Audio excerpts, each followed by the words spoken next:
Artificer, aka Technowizard Extraordinaire, is one of the most well-rounded survivors in Risk of Rain 2. Also, one of the hardest names to pronounce. It is Artificer, by the way, I looked it up. Yet she is also one of the least popular survivors I've seen. Personally, I believe this is because people just generally don't know how to play her in the correct manner. So I created this video in an effort to get a bunch of Artificer mains out there. This Artificer guide will be broken up into several segments. First, we're going to go over the general overview of the Artificer, and we're going to go over her abilities and how to play with the abilities, what they do, etc.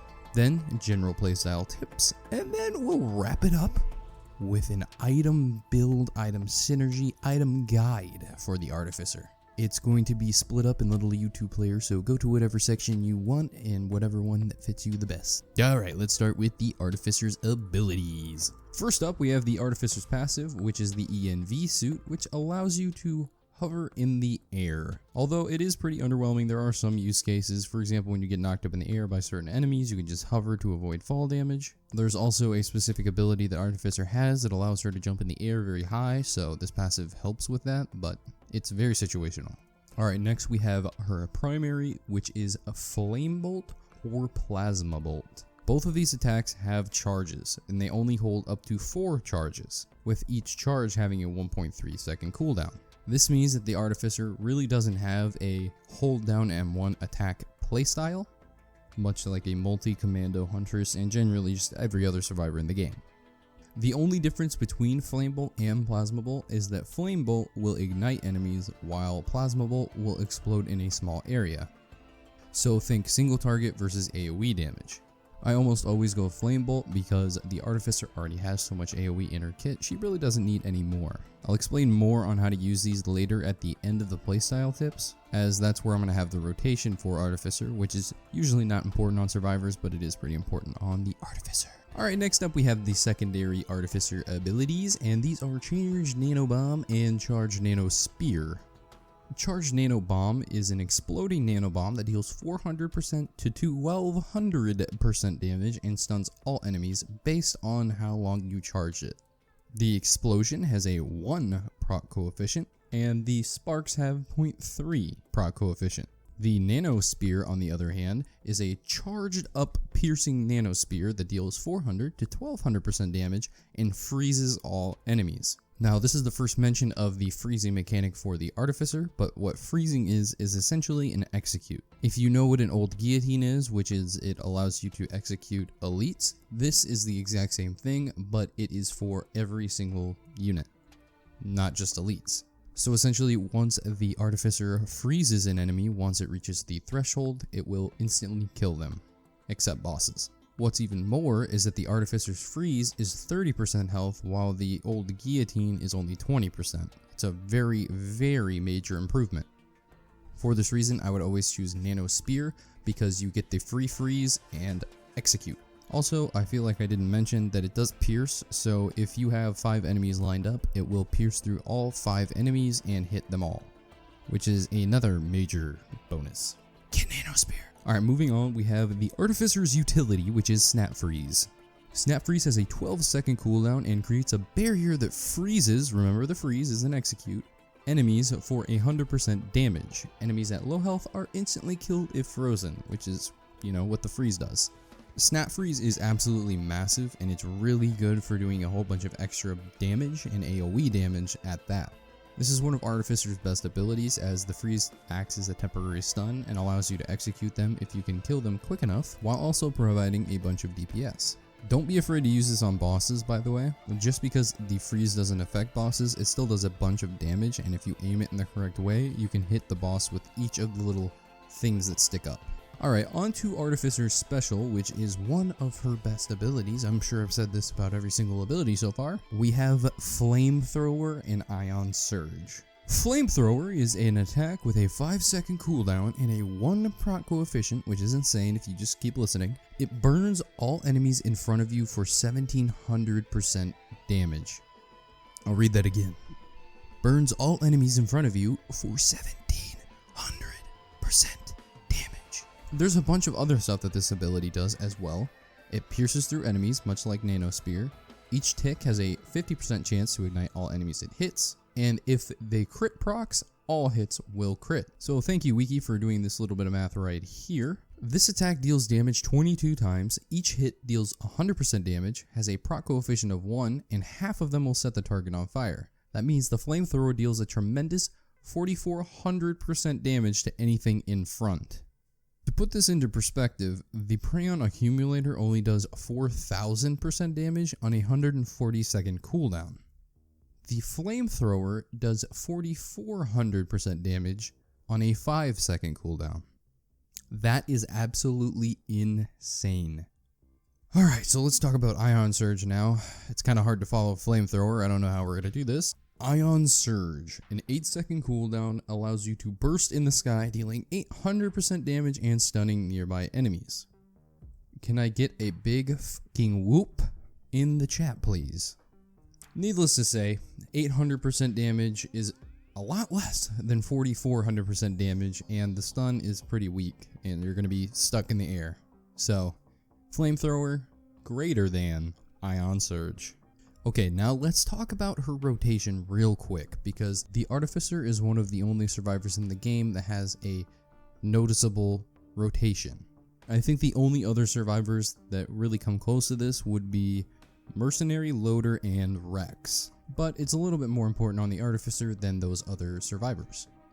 While there is no real set rotation and you can still use whatever you want and be completely fine, here's what I like to do. First, when dealing with large groups of enemies, I could either use Nano Spear to get as many as I can, or Snap Freeze, and then immediately use all of my Flame or Plasma Bolts. Then, if any other trash mobs are remaining, I'll just use my Flamethrower and clear them out. By the time the Flamethrower ends, and by the way, don't ever sprint using Flamethrower, it will cancel the Flamethrower, all of my other abilities should be up. If you lead with Snap Freeze, your Snap Freeze will be up by the time you use every other ability. When it comes to dealing with a boss, usually what I do is I use Snap Freeze underneath them so I can try to hit as many little ice cubes, ice spikes up into their butt as I can. Then I'll spam the Flame Bolts and then cast a Nano Spear and then use my Flamethrower. By the time the Flamethrower is done, you will have more Flame Bolts, use those, and then by then you should have Snap Freeze. And the cycle just continues until you eventually kill said boss. And that's really the basics of the rotation. There isn't really much to it other than use your high cooldown skills, then your low cooldown skills, and then you'll have them all up by the time you rotate around. I guess technically the rotation would be the general playstyle, but here are a few tips I can give you. So Artificer is a very slow survivor. This means that getting mobility items is key, and the best mobility item on her is the Wax Quail. So if it ever comes down to should I get this other item or Wax Quail, always say to yourself, I'll take your whole stock. Make sure to keep distance between you and some of the other larger enemies, namely the Imp, as when you're going to cast Flamethrower on them, he's likely about to do a pummel attack and murder you in the face. Like I said at the beginning of this video, you are one of the most well-rounded survivors in the game, so basically you have something for everything. The only real trouble you come into is having no mobility. So by covering that one weakness, you're generally one of the most powerful survivors in the game, especially early. Artificers can have trouble scaling late because a lot of her abilities are strong early, but once it gets into the later game, it's kind of weak. For example, attack speed with the Soldier Syringe isn't going to be as powerful as you have to wait for your cooldowns, and most of your abilities don't scale with attack speed. Also, a lot of items in the game that are good on other survivors aren't going to be as good on the Artificer, which leads me to the next section, the item synergy / item build / item guide section for the Artificer. Alright, so starting out, the backup magazine is easily one of the best Artificer items in the game. She, along with the Huntress and Mercenary, probably like this item the most. Having multiple Nano Spears is absolutely insane, as again, it is a free old guillotine on a chain of enemies. Plus, the Nano Spear does 1200% damage when fully charged, so having 2 of those is pretty bonkers. Paul's Goat Hoof is also incredibly powerful on the Artificer because she needs to be able to move without sprinting, as sprinting cancels Flamethrower, and if you're not very mobile, well, you're gonna die. ATG missile, as always, is super good on the Artificer. Don't mean to beat a dead horse, but a 10% chance to fire a missile that does 300% total damage, so if your Nano Spear did 1200% damage, it would be doing 300% of that damage. plus 300% per stack, so if you had 2, you'd be doing 600% total damage, is pretty insane on a survivor with high damage abilities but pretty long cooldowns, at least comparatively to the other survivors.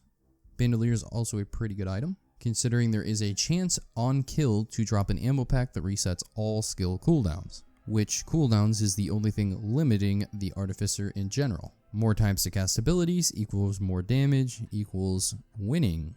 Just keep in mind that the Bandolier only resets 1 charge per Bandolier pack. So for example, her Flame/Plasma bolts will only recharge 1 if you pick up a Bandolier pack, and if you have several backup magazines, it will only refill 1 of those backup magazines. Next, we have Kijaro's and Renault's ban. Both of these are good. The reason for this being is that they do total damage, and your chance to proc these is insane once you use Flamethrower. Kijaro's is the one you want the most as it does 500% damage, but technically you want both of them.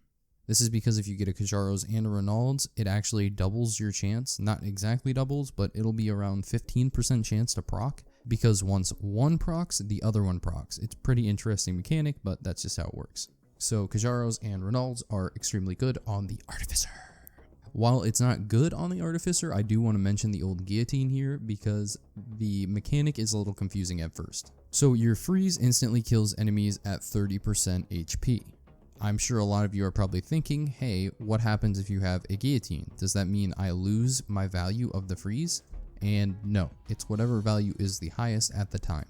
So if you only have 1 guillotine and you freeze a monster, it will use your freeze, because your freeze does 30% and the guillotine will only do about like 16%, I think. However, once you get about 4 stacks of guillotines, I think, that's when the guillotine will do more execute damage than your freeze. So at that point, it will be using your old guillotine instead of your freeze. Still, the old guillotine is not a good item on the Artificer because it takes so many stacks for it to actually work on her, and it is a very rare item. Something that the Artificer uniquely lacks is mobility, and the Wax Whale is my favorite item in Risk of Rain 2 to handle mobility issues. You can quickly hop around the map with 1 and dodge a lot of attacks that you otherwise couldn't. As I've already mentioned, the Artificer really likes Wax Whale, and if you get this, well, you're in for a god run. Alright, now we're in the legendary camp, and honestly, the best legendaries here are the ones that reduce cooldowns. Alien Head, which reduces all of your cooldowns by 25%, plus 25 per stack, is pretty good on the Artificer. It's generally not that great on all survivors, but the Artificer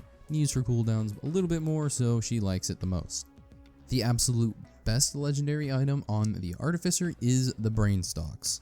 Once you kill an elite monster, you enter a frenzy for 4 seconds, which is plus 4 seconds per stack, where you have no skill cooldowns.